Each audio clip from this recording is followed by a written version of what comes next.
Hello good morning friends, मैं हूं आपका दोस्त और आज हम करेंगे क्लास 8 ज्योग्राफी का चैप्टर फर्स्ट रिसोर्सेज। रिसोर्सेज को जानने से पहले हम समझते हैं यूटिलिटी का मतलब क्या होता है। यूटिलिटी मतलब होता है फ्रेंड्स वो सभी चीज़ें जो हम अपने डेली लाइफ में यूज़ करते हैं। कोई भी ऐसी चीज़ जिसे आप यूज़ कर सकते हैं वो आपके लिए क्या है, यूटिलिटी है। एंड उसी चीज़ की ये क्वालिटी कि उसे यूज़ करा जा सकता है, उसे क्या बनाती है, रिसोर्स बनाती है। दोबारा समझते हैं क्या वो सभी चीज़ें जिन्हें आप यूज़ कर सकते हो वो क्या यूटिलिटी हैं। एंड उन चीज़ों की यही क्वालिटी कि उन्हें यूज़ करा जा सकता है, उन्हें क्या बनाती है, एक रिसोर्स बनाती है। ठीक है, तो रिसोर्स क्या हुआ, ऐसी कोई भी चीज़ जिसे हम यूज़ कर सकते हैं अपनी नीड के अनुसार, वो क्या है, हमारी लिए क्या एक रिसोर्स है। हर रिसोर्स की क्या होती है, एक वैल्यू होती है और वो वैल्यू डिपेंड करती है उसके यूज़ और यूटिलिटी के ऊपर। वैल्यू का मतलब क्या होता है फ्रेंड्स, वैल्यू का मतलब होता है वर्थ, उसका मूल्य है, उसकी कीमत क्या है। एंड वो मूल्य और कीमत केवल इकोनॉमिक नहीं होता है, वो मूल्य और कीमत कुछ और टाइप का भी हो सकता है। जैसे मान लेते हैं एग्जांपल के लिए कि जैसे ये है मेटल। ठीक है, मेटल की इकोनॉमिक वैल्यू होती है, इसकी कुछ मूल्य होता है, इसका कुछ कीमत होती है, लेकिन एक क्या है, बहुत ही ब्यूटीफुल प्लेस है। ठीक है, इसके लिए आप अपना स्कूल बंक करते हो, ट्यूशन बंक करते हो, यहाँ पे देखने के लिए आते हो इसे। ठीक है, तो इसकी कीमत इकोनॉमिक तो नहीं है, लेकिन ये आपको क्या लगता है, एक अच्छा लगता है। ठीक है, आपको स्कूल कॉलेज बंक नहीं करना है, मैंने बस एग्जांपल के लिए ये बात कही है। एक और एग्जांपल से हम इस बात को समझते हैं। मान लीजिए आपकी दादी माँ, आपको बुखार आ जाता है, आपके लिए कोई मेडिसिन बनाती हैं। ठीक है, वो मेडिसिन आपको देती हैं और आपको बुखार सही हो जाता है। आपको कुछ पैसा तो नहीं देना पड़ा अपनी दादी माँ को, इसकी मतलब इस मेडिसिन की कोई इकोनॉमिक वैल्यू आपके लिए नहीं है। लेकिन मान लीजिए कोई इंडस्ट्री वाला आपकी दादी माँ से वो फार्मूला लेके चला जाता है उस दवाई का, और वो क्या करता है, इस फार्मूले से दवाई बनाता है, फिर गवर्नमेंट के पास अप्लाई करता है कि मैंने ये फार्मूला बनाया है दवाई का और मुझे कुछ साल के लिए पेटेंट दे दीजिए। पेटेंट एक ऑर्डर टाइप होता है जो गवर्नमेंट प्रोवाइड करती है उस कंपनी को कि अगले 5-10 साल के लिए आप ही इस मेडिसिन को क्या मैन्युफैक्चर करेंगे और सेल भी करेंगे। ठीक है, तो गवर्नमेंट से उसे पेटेंट मिल जाता है, उसके बाद वो मार्केट में इसे बेचने लग जाता है और फिर क्या है, इसे पैसे मिलने लगते हैं उस दवाई के बदले। तो यहाँ पे क्या है, ये चीज़ की क्या है, इकोनॉमिक वैल्यू हो गई है। ठीक है, तो किसी चीज़ की इकोनॉमिक वैल्यू हो भी सकती है और नहीं भी हो सकती है। ठीक है, रिसोर्सेज की इकोनॉमिक वैल्यू हो भी सकती है और नहीं भी हो सकती है। टाइप ऑफ रिसोर्सेज की बात करें तो दो टाइप के रिसोर्सेज होते हैं, natural resources and human made and human resources. Natural resources वो सभी रिसोर्सेज होते हैं फ्रेंड्स जो नेचर में हमें मिलते हैं। ठीक है, जिनका हम बिना ज़्यादा मॉडिफिकेशन करें, यानी कि उनमें हम ज़्यादा चेंज नहीं करते हैं और हम क्या कर लेते हैं, यूज़ कर लेते हैं।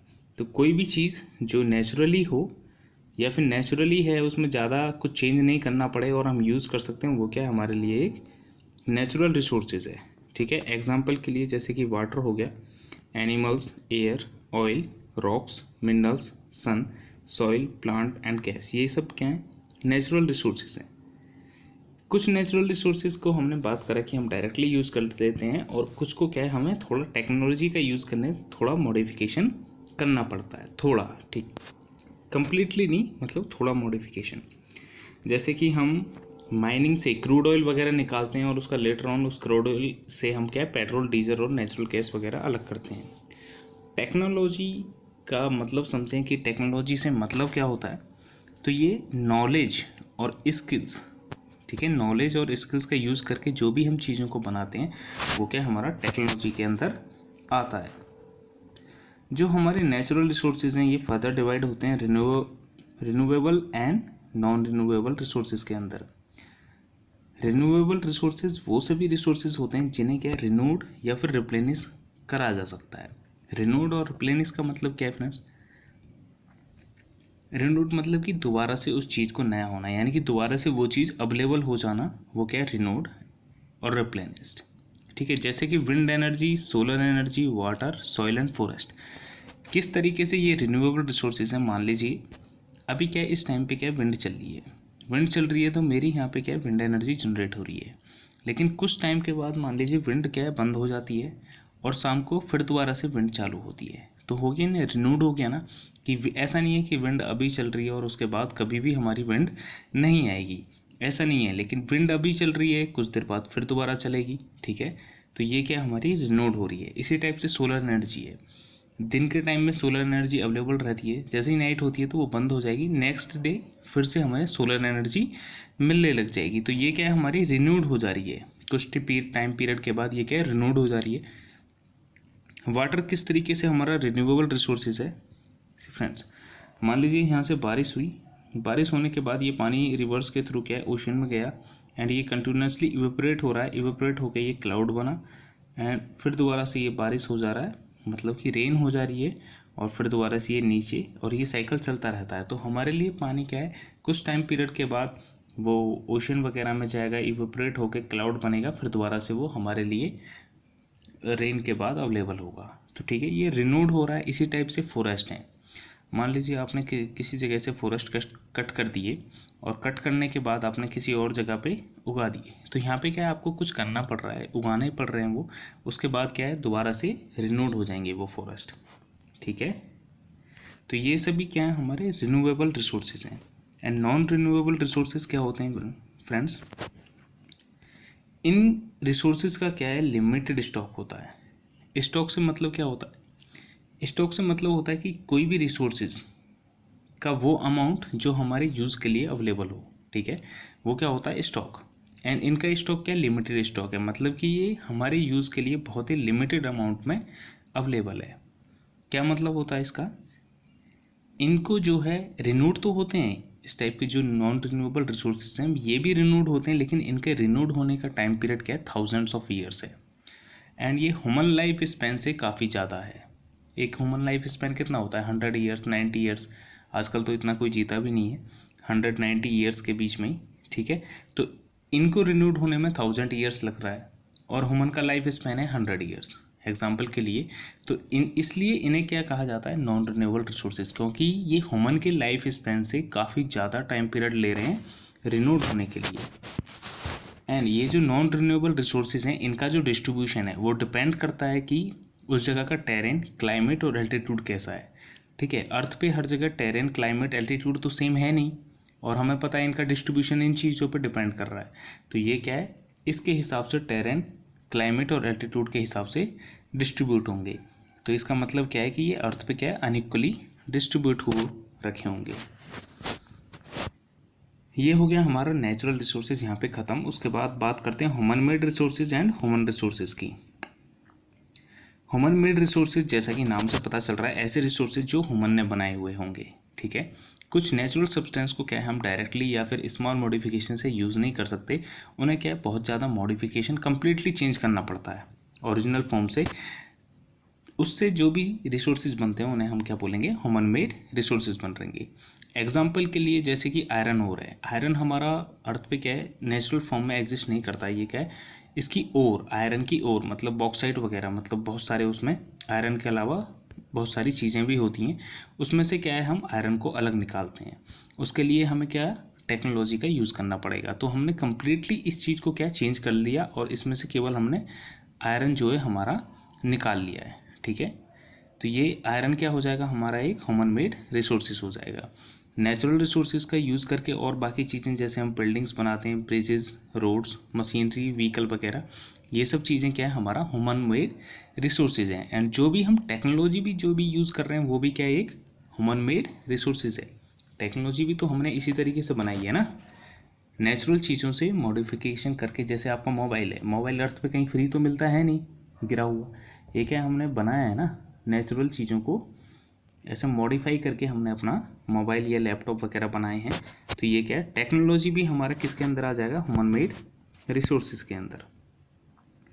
बात करें ह्यूमन रिसोर्सेज की, मान लीजिए फ्रेंड्स कोई ह्यूमन है, उसके पास नॉलेज है, स्किल्स हैं, टेक्नोलॉजी है, वो क्या है इन सब चीज़ों का नेचर में यूज़ करता है और उससे फिर बहुत ज़्यादा रिसोर्सेज बना देता है।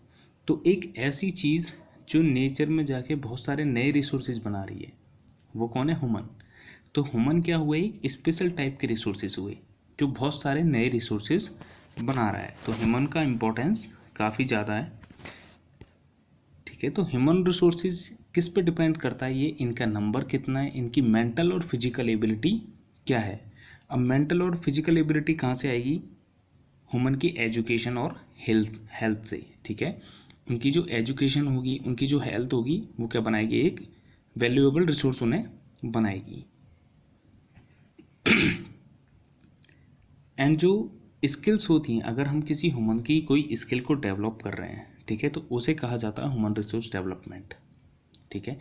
मान लीजिए आपको कोई काम आता है, ठीक है, और आपको कुछ और काम सिखाए जा रहे हैं। जैसे मान लीजिए आपको बैंक का काम आता है, आपको बैंक का काम आता है, आपको दूसरी जगह के काम, म्यूनसिपल कॉरपोरेशन के काम या फिर और जगह के काम आपको सिखाए जा रहे हैं, कंप्यूटर वगैरह नॉलेज दी जा रही है, स्किल्स दिए जा रहे हैं। तो ये क्या कर रहे हैं, ह्यूमन रिसोर्स का क्या डेवलपमेंट करा जा रहा है, ठीक है। तो इसी को क्या बोलते हैं हम, ह्यूमन रिसोर्स डेवलपमेंट कहते हैं। रिसोर्सेज का कंजर्वेशन क्या मतलब होता है इसका, इसका मतलब होता है कि केयरफुल ही हमें क्या है, रिसोर्सेज का यूज़ करना है, इस तरीके से यूज़ करना है उनका कि वो क्या है, रिन्यूड हो जाएं, उसके बाद भी हम उन्हें यूज़ करते रहें। मतलब क्या है कि मान लीजिए कोई चीज़ है हमारे पास, जैसे फॉरेस्ट है, ठीक है, फॉरेस्ट है हमारे पास, मान लीजिए 4 पेड़ हैं मेरे पास। मैं क्या करता हूँ, इनमें से 2 पेड़ों को कट कर देता हूँ, ठीक है। उसके बाद वेट करता हूँ और फिर मैं 2 पेड़ और मतलब उगाता हूँ, ठीक है। जब ये पेड़ बड़े हो जाते हैं एंड ये दोबारा से 4 पेड़ हो जाते हैं, उसके बाद में 2 पेड़ यानी कि 2 ट्रीज़ को दोबारा से कट कर देता हूँ और फिर से नए 2 ट्री उगा देता हूँ। तो इस तरीके से हमारा जो डेवलपमेंट है उसे कहा जाता है हमारा क्या, रिन्यूड, कि मैं उन्हें रिन्यूड होने का पीरियड दे रहा हूँ। और इस टाइप का जो बैलेंस मैं मेंटेन कर रहा हूँ उसे क्या बोलते हैं हम, सस्टेनेबल डेवलपमेंट बोलते हैं। ये रिसोर्सेज का इस तरीके से यूज़ करना और उन्हें कंजर्व करना फ्यूचर जनरेशन के लिए, उसे क्या कहते हैं हम, सस्टेनेबल डेवलपमेंट भी बोलते हैं। क्या मतलब हुआ सस्टेनेबल डेवलपमेंट का, किसी भी चीज़ का इस तरीके से यूटिलाइज करना कि वो प्रेजेंट की रिक्वायरमेंट के साथ साथ फ्यूचर जनरेशन के लिए भी अवेलेबल रहे। इस टाइप के डेवलपमेंट को क्या बोलते हैं, सस्टेनेबल डेवलपमेंट बोलते हैं। अब हमें कंजर्व करना है, हमने बात तो कर ली कि हमें कंजर्व करना है इस तरीके से, लेकिन कैसे कंजर्व करेंगे, उसके लिए हमें क्या करना पड़ेगा, अपने कंजप्शन को कम करना पड़ेगा। जो भी चीज़ें हम यूज़ कर रहे हैं उन्हें देखना पड़ेगा कि अगर वो रिसाइकल हो सकते हैं तो उन्हें क्या करना पड़ेगा, हमें रिसाइकल करना पड़ेगा, या फिर उनका अगर दोबारा से रीयूज़ करा जा सकता है, जैसे कि हमारे पास पॉलीथीन बैग्स वगैरह मार्केट से आ जाते हैं तो उनका क्या है, हम रीयूज़ कर सकते हैं। हमारे अर्थ का जो फ्यूचर है और हमारे लोगों का जो फ्यूचर है वो इस बात पर डिपेंड करता है कि जो अर्थ पे लाइफ सपोर्ट सिस्टम है, क्या है life support system, clean air, clean water, clean land, ठीक है। ये क्या है हमारे यहाँ पे लाइफ सपोर्ट सिस्टम है, कि हम इस लाइफ सपोर्ट सिस्टम को कितना मेंटेन और कितना प्रिजर्व मतलब कि बचा के रखते हैं। इसी बात पे हमारा फ्यूचर, हमारे प्लेनेट का फ्यूचर डिपेंड करता है। ऐसा करने के लिए हमें कुछ ड्यूटीज़ को फॉलो करना होगा, जैसे कि जो भी हमारे पास रिन्यूएबल रिसोर्सेज हैं उनका क्या है, सस्टेनेबल यूज़ करना है। मतलब क्या हुआ, रिन्यूएबल रिसोर्सेज जो दोबारा से रिन्यूड हो जाते हैं, ठीक है, तो हमें उतने टाइम पीरियड तक वेट करना पड़ेगा उन्हें दोबारा से यूज़, ऐसा नहीं कि एक ही बार में सारी चीज़ यूज़ कर लेंगे, नहीं, उन्हें क्या है थोड़ा यूज़ करना है, फिर उसे दोबारा से रिन्यूड होने देना है, फिर यूज़ करना है, फिर दोबारा से रिन्यूड होने देना है। तो एक बैलेंस बना के चलना है। और हमें क्या है, हमारी अर्थ पे जो भी डाइवर्सिटी है उसे मेंटेन करके रखना है। डाइवर्सिटी मतलब कि डिफरेंट टाइप के एनिमल प्लांट्स जो हैं इन्हें क्या है, बचा के रखना है। हमारा जो नेचुरल इन्वायरमेंट है उसके डैमेज को हमें क्या है, मिनिमाइज़ करना है। इसी चीज़ के लिए अभी क्या है, ये करंट से है, सस्टेनेबल डेवलपमेंट गोल्स बनाए गए हैं। ये बनाए गए यूनाइटेड नेशन जनरल असेंबली के द्वारा। अब ये यूनाइटेड नेशन क्या है फ्रेंड्स, जो वर्ल्ड वॉर सेकेंड था उसके बाद 1945 में फ्रांसिस्को कैलिफोर्निया में एक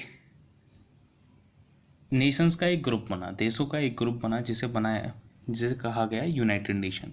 इसकी एक जनरल असेंबली है, उसने 2015 में सस्टेनेबल डेवलपमेंट गोल्स बनाए और सभी कंट्रीज से ये आग्रह करा कि इन गोलों को अचीव करें 2030 से पहले। कुछ गोल्स मैं पढ़ देता हूँ, जैसे कि नंबर 1 है नो पॉवर्टी, यानी कि 2030 से पहले हमें पॉवर्टी ख़त्म करना है, हंगर को ख़त्म करना है, गुड हेल्थ और wellbeing, quality education, gender equality, clean water and sanitation, इस टाइप के ये हमारे टोटल 17 गोल्स हैं जो हमें 2030 से पहले पहले अचीव करने हैं। सस्टेनेबल डेवलपमेंट अचीव करने के लिए कुछ प्रिंसिपल्स, हमें क्या है, सभी लाइफ फॉर्म्स को क्या है, रेस्पेक्ट करना है, ठीक है, सभी लाइफ फॉर्म को रेस्पेक्ट करना है। क्वालिटी ऑफ ह्यूमन लाइफ की जो क्वालिटी है, लिविंग लाइफ है, उसे क्या है, इम्प्रूव करना है। अर्थ की वाइटलिटी एंड डाइवर्सिटी, मतलब कि जो भी यहाँ पे लाइफ फॉर्म है और जो यहाँ पे डाइवर्सिटी है उसकी, उसे क्या है, प्रिजर्व करके रखना है। नेचुरल रिसोर्सेज के डिप्लीशन को कम करना है, ये नॉर्मल सी चीज़ है, ठीक है। तो ये हमारा जो थ्योरेटिकल पार्ट है इस चैप्टर का ख़त्म होता है। एक बार एक्सरसाइज देख लेते हैं इस चैप्टर की। सबसे पहला क्वेश्चन है, why are the resources distribute unequally over the earth. ये हमने देख लिया कि टेरेन, क्लाइमेट और एल्टीट्यूड वगैरह पे ये डिपेंड करता है और वो हर जगह क्या है, अलग अलग हैं अर्थ पे। तो इस वजह से हमारे जो हैं रिसोर्सेज क्या है, अनइक्वली डिस्ट्रीब्यूटेड हैं अर्थ पे। सेकंड है, what is resource conservation. Resource conservation अभी हमने देख लिया। ह्यूमन रिसोर्स इम्पोर्टेंट क्यों है, क्योंकि ये बहुत सारे नए रिसोर्सेज को इम्पोर्टेंट कर सकता है स्किल्स और टेक्नोलॉजी की मदद से। व्हाट इज़ सस्टेनेबल डेवलपमेंट, हमें क्या है, इस तरीके से डेवलपमेंट करना है कि जो हमारे लिए आज रिसोर्सेज अवेलेबल हैं वो हमारी फ्यूचर जनरेशन के लिए भी अवेलेबल रहें। इस टाइप का जो डेवलपमेंट होगा वो क्या होगा, सस्टेनेबल डेवलपमेंट होगा। टिक द करेक्ट आंसर देखें, which one of the following, हमें बताना है कि यहाँ पे इनमें से कौन सी चीज़ क्या है, किसी भी सब्सटेंस को रिसोर्स नहीं बनाती है। सबसे पहला है कि यूटिलिटी, यानी कि उसका यूज़, ठीक है, उसका यूज़ तो उसे रिसोर्स बनाता है। उसकी वैल्यू, ठीक है, वैल्यू भी उसे रिसोर्स बनाती है। उसकी इकोनॉमिक वैल्यू हो सकती है, इकोनॉमिक वैल्यू नहीं भी हो सकती है, ठीक है। एंड क्वांटिटी, तो हमारे यहाँ पे क्वांटिटी आंसर हो जाएगा। Which one of the following is a human made resources, यहाँ पे ह्यूमन मेड रिसोर्सेज हमारा कौन सा है, इसने बोला है कि जो ह्यूमन्स ने बनाया, मेडिसिन टू ट्रीट कैंसर, एक ऐसी मेडिसिन बनाई है जिससे कि हमारा कैंसर क्या ट्रीट हो सकता है। तो ये क्या है, हमारा एक ह्यूमन मेड रिसोर्सेज हो गया। बाकी जो दो ऑप्शन है वो क्या है, स्प्रिंग वाटर, ये भी क्या नेचुरली अवेलेबल रहता है। ट्रॉपिकल फॉरेस्ट, ये भी क्या है, नेचुरली अवेलेबल है, ये ह्यूमन्स ने नहीं बनाए हैं। तो इसका आंसर हो जाएगा medicine to treat cancer. Third है, कंप्लीट द स्टेटमेंट, इसे स्टेटमेंट को कंप्लीट करना है। नॉन रिन्यूएबल रिसोर्सेज और those who have limited stock, बिल्कुल सही। तो नॉन रिन्यूएबल रिसोर्सेज क्या होते हैं, ऐसे रिसोर्सेज जिनका स्टॉक क्या है, काफ़ी ज़्यादा लिमिटेड अवेलेबल है, ठीक है। तो यहाँ पे फ्रेंड्स आपका चैप्टर कंप्लीट होता है। होप है आपको ये चैप्टर समझ में आया होगा। Thank you very much friends.